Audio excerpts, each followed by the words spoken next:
Alright, so we finally got the Teyes head unit installed. I wanted to show you the finished product before we jump into a couple of the installation tips and process, but as you can see, it turned out really good. All I have left to do is run the front camera wire down through the A-pillar and underneath, but other than that, I have pretty much everything installed. I didn't get around to doing the rear camera yet, so that'll be coming in the future. But yeah, everything works perfectly. Let's jump into the tips and installation process. I didn't document everything, so this may be a little choppy, but I just didn't feel it's a mess behind the head unit as far as wiring goes.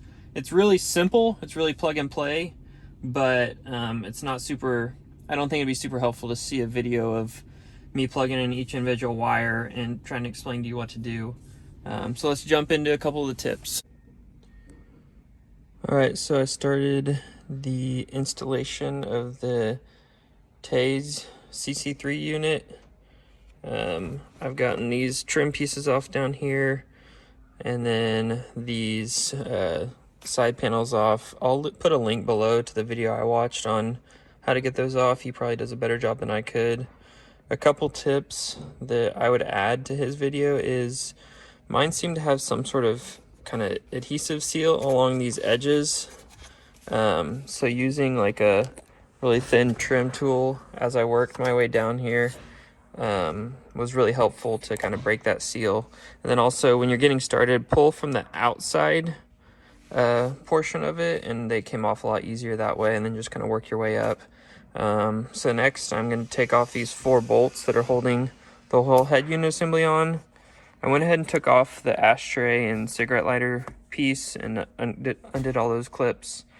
But yeah, I'm not a audio installation expert, so my advice and installation tips is going to be minimal. There's probably better videos out there, but I want to at least give my input and let you know how I'm doing it. So we'll see where we go.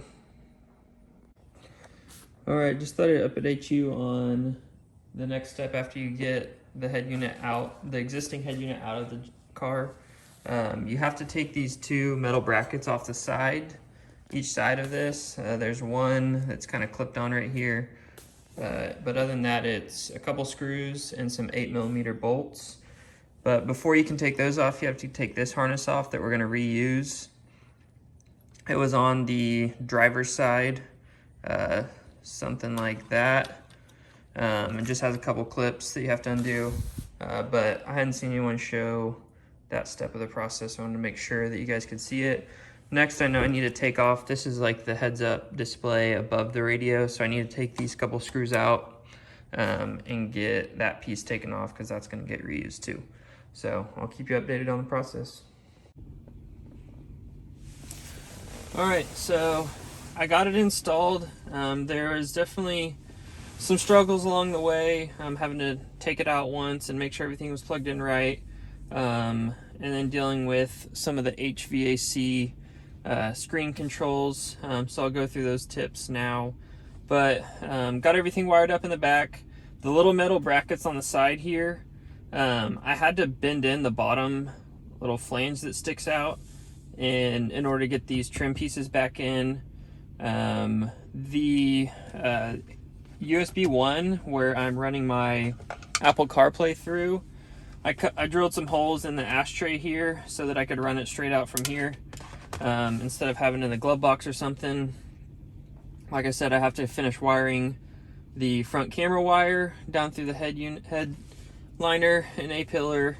As far as setting up your HVAC controls, the one thing I had to do was go to settings, go to device, go to your car model, and pick the B&R Toyota Prado, and then this 0209. Mine's an 08. I don't know if that matters. I'm not sure what the high amp one's for.